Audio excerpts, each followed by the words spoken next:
what's something you feel like a realization as an engineer that made your job a lot easier, that kind of like changed the way you approached engineering? Mm-hmm. And please use me as the example. Yeah, I could do that. Mic them up. Yeah. Put the guitar amp as far away from you as possible.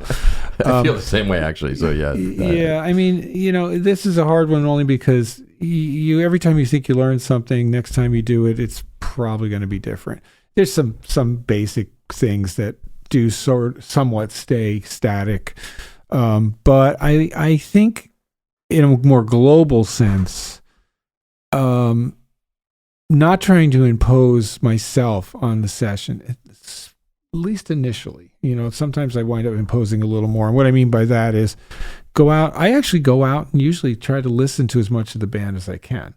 But, let me really hear how the drummer's playing that snare drum. Is he ghosting some notes and I'm not aware of that? Stuff like that.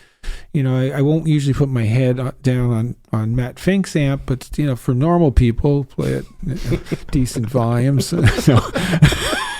But what kind of tone is coming out of the amp? And are you hearing that tone where you're standing? You know what I mean? Or are you hearing, because, as soon as you're not got your head down there where the microphone is, it's a different sound.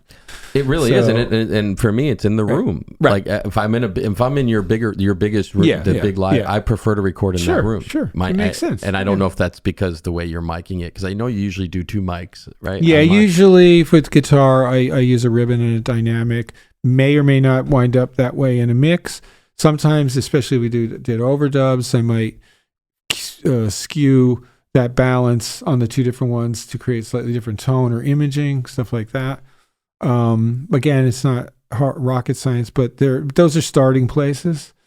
Drums, again, like the band thing I said before, become so important that everybody's hearing them well. So spending some time with headphones, hopefully, because nobody's going to ever be happy. Some people are let go about it much quicker than others, but nobody's ever completely happy with headphones. I mean, it's just they're accepting in the end. It just is what it is.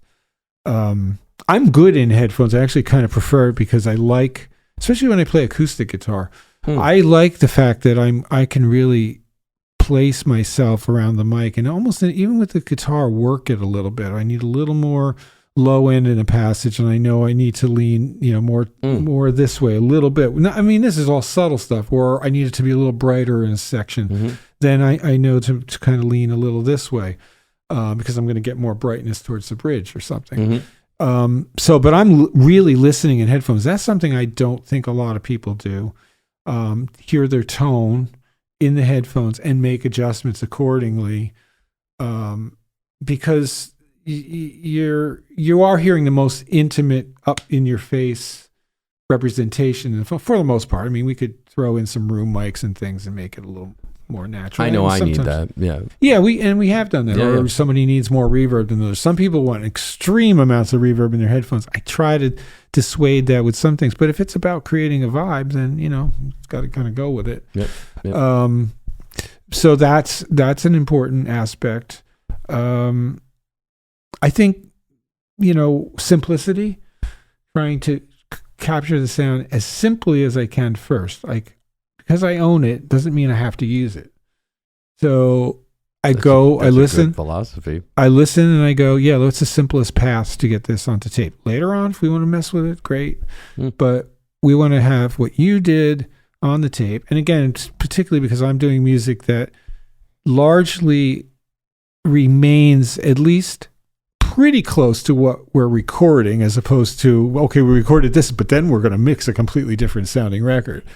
That's kind of a whole nother kind of thing when you're doing that. Then almost anything goes. Then you might as well just try every crazy thing you can, But yeah, if I'm going to try and capture what the band is about, then I'm going to go the simplest route.